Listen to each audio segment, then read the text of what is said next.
chicken with ampalaya and mushrooms.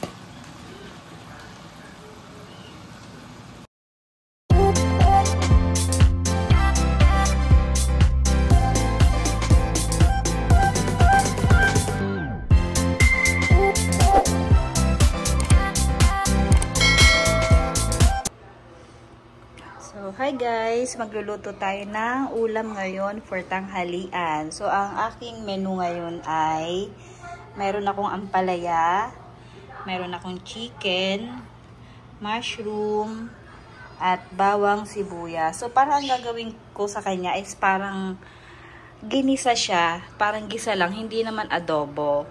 So, parang gigisahin ko lang siya din sa toyo, tapos oyster sauce.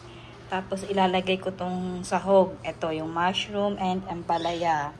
Ayan. So, yan yung magiging ulam namin ngayon for tanghalian. So, hindi ko alam kung anong tawag dito sa niluluto ko. Basta, pachamba na lang to guys. So, umpisa na natin magluto ng ating tanghalian. So, ayan guys, magpapainit na tayo ng ating paglulutuan. So, ito kung mapapansin nyo, meron ako ditong plate para dito sa kalan. Kasi, ito, para to sa, yung sikreto pala, para hindi mangitim yung ating mga ilalim ng kaldero, nilulutuan, lalo na non-stick pan to. So, dapat pala, nilalagyan natin ng ganito. So, para hindi direct yung init ng apoy dito sa ating lulutuan. So, ayan siya, nakapatong siya, and then bubuksan na natin yung apoy. So, hindi siya naka-direct talaga yung ating lulutuan doon sa apoy. Kaya yun yung sikreto para hindi mangitim yung ating paglulutuan. Lalagyan na natin siya ng mantika.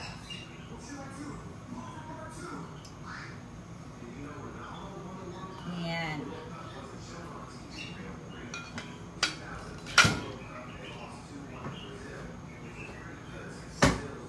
Tapos, ang gagamitin natin ay ang ating non-stick pan. So, kailangan na gagamitin din natin na panghalo ay yung rubber rice para hindi magasgasan guys yung ating kaldero.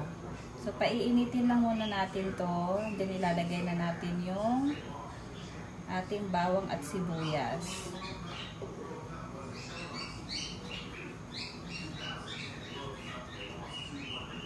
Hindi ko alam kung anong tawag sa niluluto ko, pero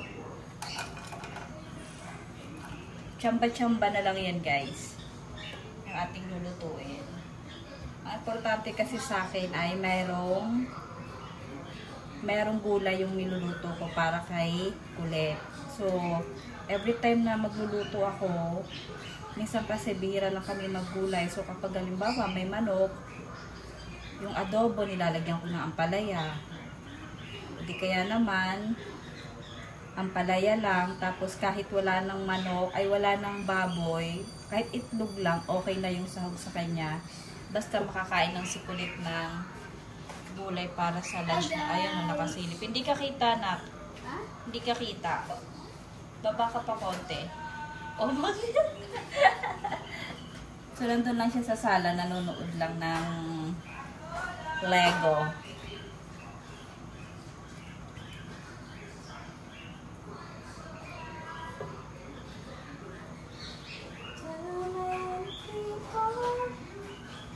So, yung mushroom, i-slice natin yan mamaya, hatiin natin sa gitna. Ayan na. So, kung kulo na yung mantika, nagpiprito-prito na yung sibuyas.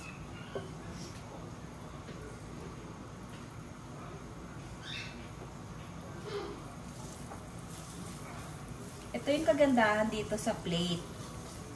Ano tawag niyan eh? Heat conducting. Tama ba? Heat conducting. Para maprotektahan yung ating mga kaldero, lalo na iniingatan natin yung ating mga, aminin nyo, yung mga nanay, kapag mga bago yung mga gamit, iniingatan natin, lalo na kapag mga non-stick pan, kailangan tayo maghuhugas, tayo magsasabon, kasi bawal siyang gamitan ng sponge na yung sa ilalim, yung kulay green. Kaya dapat ingat tayo sa mga gamit natin. na gagamitin sa paghuhugas. Yan na. So, okay na siya. Ilalagay na natin yung ating chicken. Igigisa muna natin yung chicken natin. So, hiniwa-hiwa ko siya ng maliliit para hindi naman ganun kalalaki.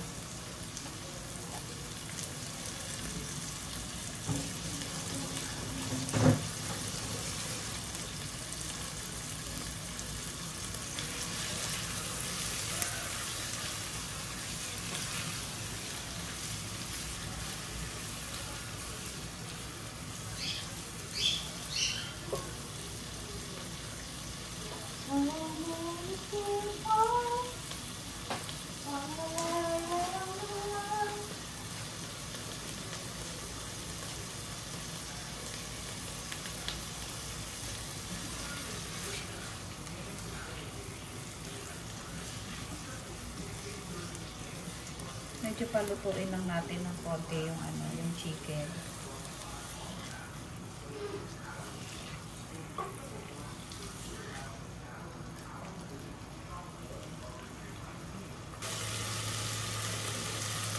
So, ayan na guys. Medyo prito-prito na yung chicken. Ilalagay na natin yung mushroom. So, titimplahan muna natin siya ng ating powder. Paminta. Ang ating Himalayan salt. Para malasa na yung ating chicken pala.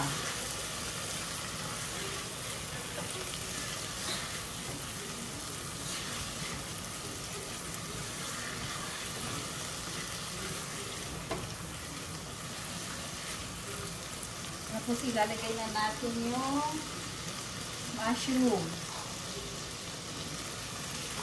Hinati ko siya sa gitna. Dalawa ko yung mushroom.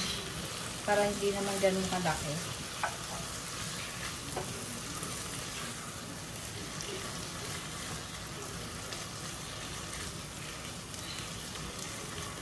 Timplahan natin siya lagyan natin siya ng Mamacita's oyster sauce.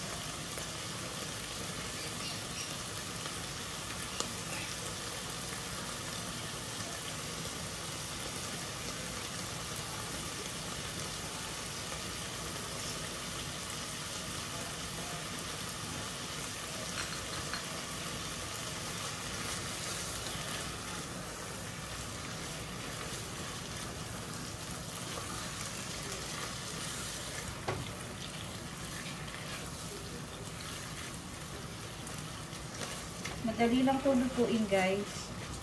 Kasi parang ano lang to eh. Parang inadobo ko lang. Pero nilagyan ko lang siya ng mga.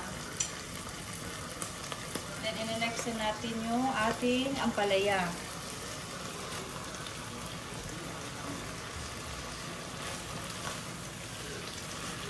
Ganyan lang siya. Tapos lagyan natin ng konting tubig maya-maya. Haluin muna natin. Combine all together ba? Yan.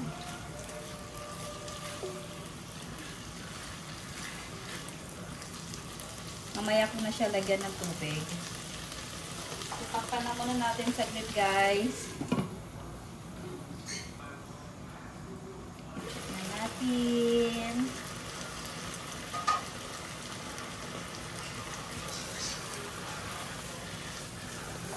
Hindi ko pa siya nilalagyan ng tubig, pero maraming tubig na lumalabas sa kanya. Oh.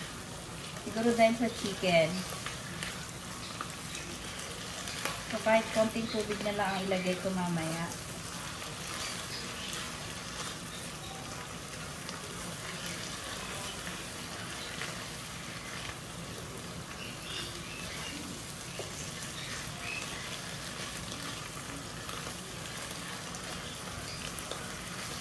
Masarap din yung ampalaya, yung hindi masyadong cook, parang half cook lang siya. So, meron ako dito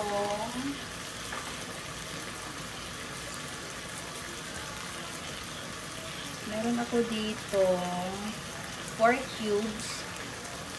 Kasi hindi ako naglalagay ng magic sarap, guys. So, ito na lang ang nilalagay ko. Kalahati lang. Instead of magic sarap, ayan na lang yung nilalagay ko.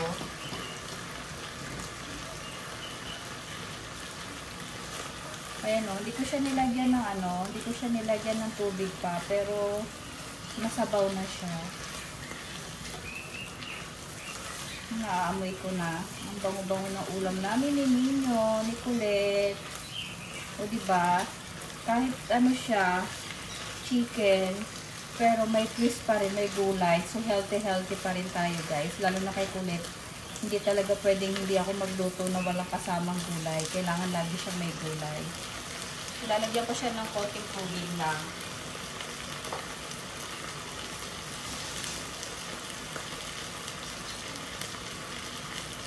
Para mas okay pa rin kung may ayan. Konting tubig lang ilalagay natin. Tapos takpan ulit natin. Para kumulo lang siya, guys. Balikan natin yan ng mga after 10 minutes. A few moments later. So, ayan guys. After 10 minutes. So, lagpas nga siya ng 10 minutes bago ko siya binuksan eh. Nakalimutan ko pala siya lagyan ng soy sauce kanina. Kaya hinabulan ko siya. Ayan. So, parang nagkulay dark ng konti. Kanina kasi oyster sauce lang pala nalagay ko. So, ayan na siya guys. Mga 5 minutes na lang ulit. Huwag natin i-overcook yung ampalaya kasi mas masarap pa rin yung medyo crunchy siya. Ayan. Ang aming ulam ni Colette for tanghalian. So, nagsaing na rin ako dito sa kabila. Ayan. Kaya hawak ko na lang yung aking cellphone habang nagre-record neto. So, hinaan na lang natin yung apoy para hindi ma-overcook. Okay. Ayan na siya guys. Ayan yung kagandahan ng may plate. Yung ating kalan. So, para hindi naka-direct talaga yung apoy sa ating non-stick pan. So, ayan yung nagkukos kaya bakit nangingitim ang ating mga ilalim ng kaldero.